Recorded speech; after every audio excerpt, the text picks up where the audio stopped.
देशासाठी,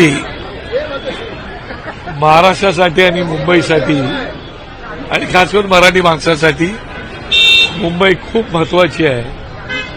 निवडणुका येतात, निवडणुका जातात, पण जे काही लोकांचं स्वप्न आहे मुंबई महाराष्ट्रापासून वेगळी करायची, तशा प्रकारची आखणी करूनच त्यांचं सगळं प्लॅनिंग सुरू झालेलं आहे. आणि म्हणून बाकी सगळ्या गोष्टी क्षुल्लक आहेत, त्या सगळ्या गोष्टी बाजूला ठेवून आज मुंबई आपल्या हातात राहिली पाहिजेत.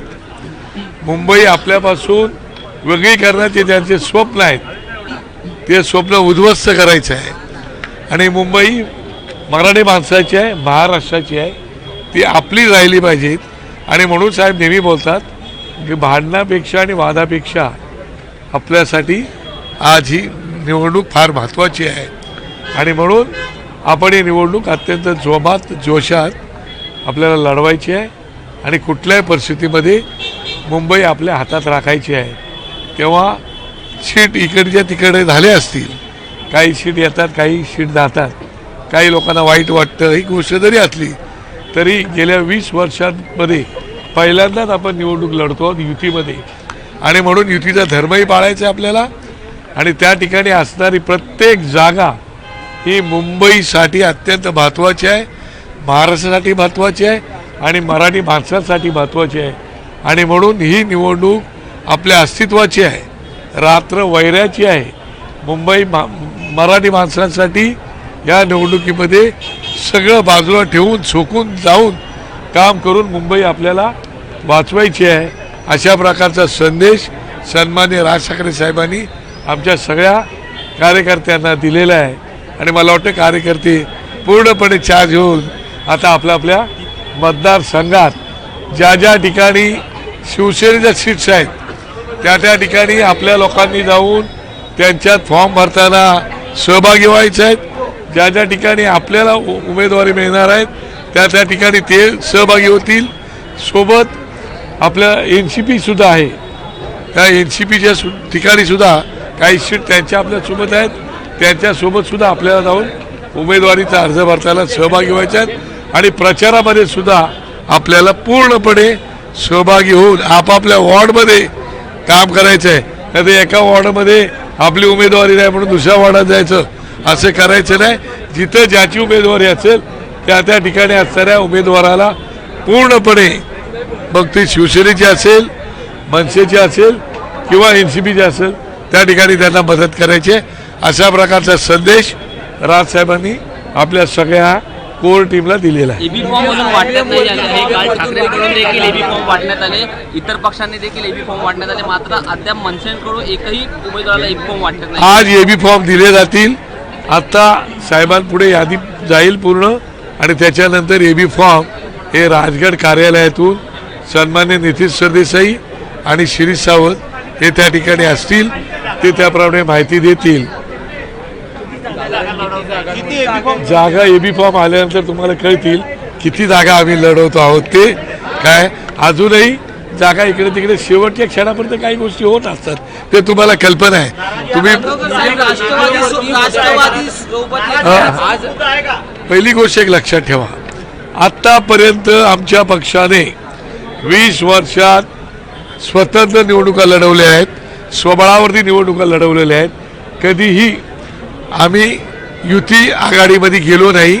आम्ही इतर पक्षांना पाठिंबा निस्वार्थपणे कुठलाही स्वार्थ न ठेवता दिलेला आहे. त्याचा काय मोबदला मिळाला आम्हाला ते तुम्हाला कल्पना आहे. ही पहिली निवडणूक आहे की ज्या निवडणुकीमध्ये आम्ही युतीमध्ये निवडणूक लढवतो आहोत. ठाकरे बंधू म्हणून निवडणूक लढवत आहेत आणि त्याच्यामुळे युतीमध्ये निवडणूक लढवण्याचा अनुभव आम्हाला नाही, त्यांना अनुभव आहे. आणि त्याच्यामुळे निवडणुकीमध्ये काही सीट इकडे तिकडे होतात. नाराजी जशी आमच्याकडे होईल तशी त्यांच्याकडे पण होईल. पण त्या नाराजांना मी एवढीच विनंती करू इच्छितो की अजून तुमचं वय आहे, तुम्हाला काम करण्याची संधी आहे. ही एकच निवडणूक नाही, अशी वारंवार निवडणुका आता ठाकरे बंधू लढवणार आहेत. तेव्हा भविष्य आपलं उज्ज्वल आहे. थोडं साईबाबाचा संदेश जो आहे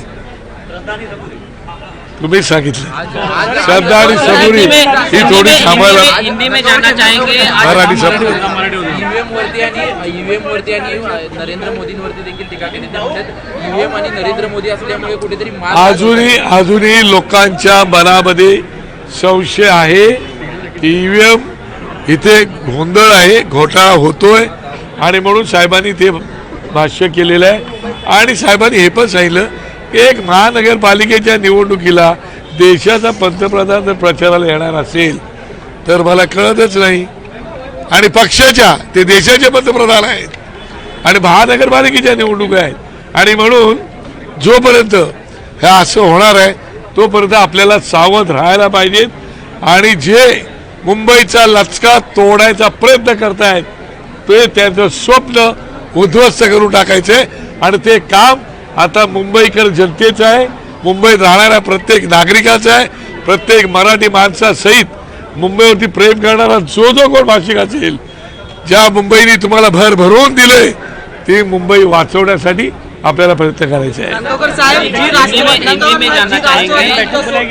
शिवसेनेसोबत जी राष्ट्रवादी आहे त्यांच्या मुंबई अध्यक्षा भाजपच्या वाटेवर असल्याची माहिती समोर आलेली आहे. मला असं वाटतं या बाबतीतला प्रश्न तुम्ही जयंतरावांना किंवा शशिकांत रावांना विचारलं तर बरं पडेल असं मला वाटतं. त्याच्यावरती मी भाष्य करणं उचित नाही. सर, हिंदी में जानना चाहेंगे आज क्या डिस्कशन आज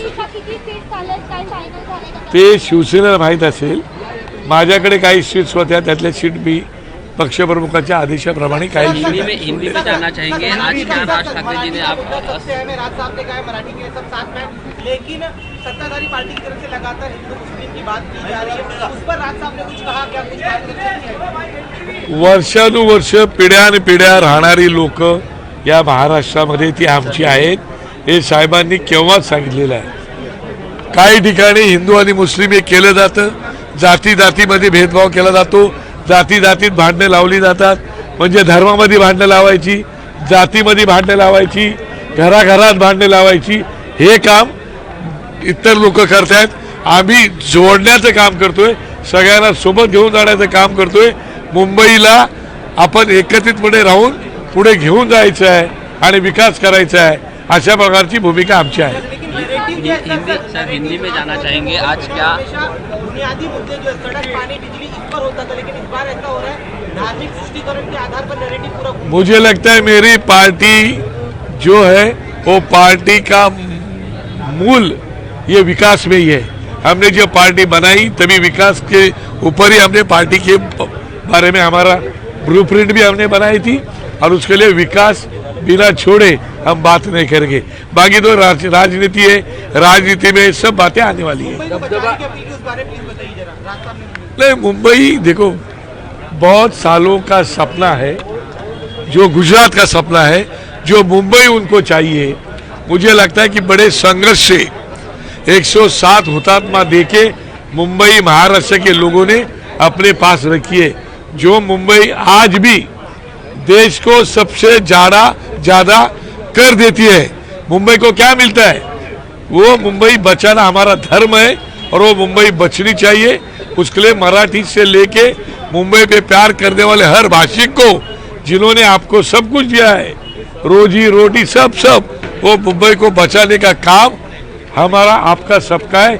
इसलिए आप सब एक साथ मिलके अपनी जो भी नाराजगी होगी वो बाजू में रख के मुंबई को साथ ले जाना है. सर, कल आज राज ठाकरे जी ने नरेंद्र मोदी और ईवीएम की बात की. कल उद्धव जी ने भी कहा कि भाजपा वाले 2 गुजरातियों को मुंबई देने के फिराक में, क्या कहेंगे? देखिए, पहली बात है कि मुंबई के नहीं पूरे हिंदुस्तान के, भारत के लोगों के दिल में ईवीएम के बारे में शंका कुशंका है और पक्का हमें पता है कि ईवीएम का प्रॉब्लम है, घोटाला है, जो भी है, और उसके ऊपर लोगों का भी शंका है. उसके साथ नरेंद्र मोदी जी ये देश के पंतप्रधान हैं.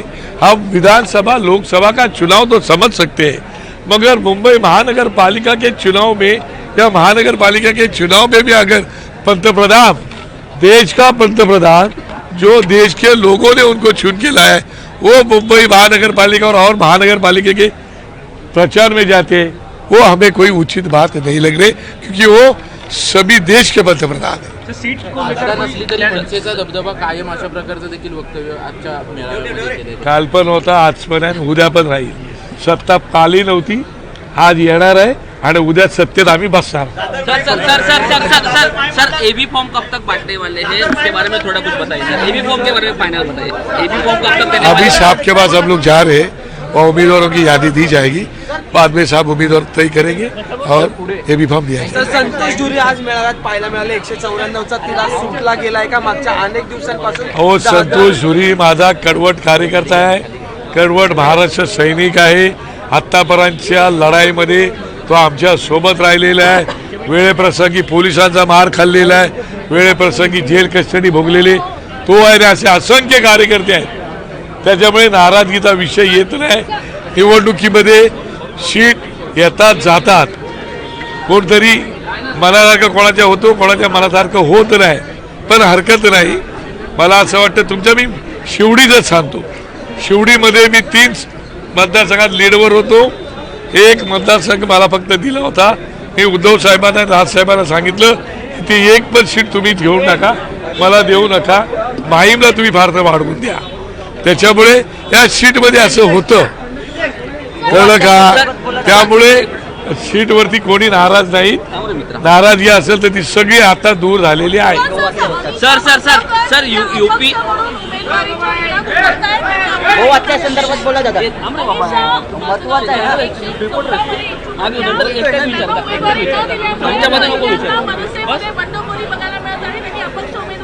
अनिशाताई माझगावकर आमच्या लढाऊ उमेदवार आहेत, अभ्यास उमेदवार आहेत, चांगल्या कार्यकर्त्या आहेत आणि त्यांना निवडणुकीमध्ये तिकीट मिळावे अशी अपेक्षा होती. परंतु युतीमध्ये पहिल्यांदाच गेल्यामुळे कधी सीट मिळतात, कधी सीट मिळत नाहीत आणि त्याच्यामुळे आता त्यांनी काय निर्णय घ्यायचा हा त्यांचा वैयक्तिक विषय आहे. त्याच्यामुळे मी त्यावरती भाष्य करणं काही उचित नाही. सर यूपी के कुछ बड़े लीडर आने वाले हैं.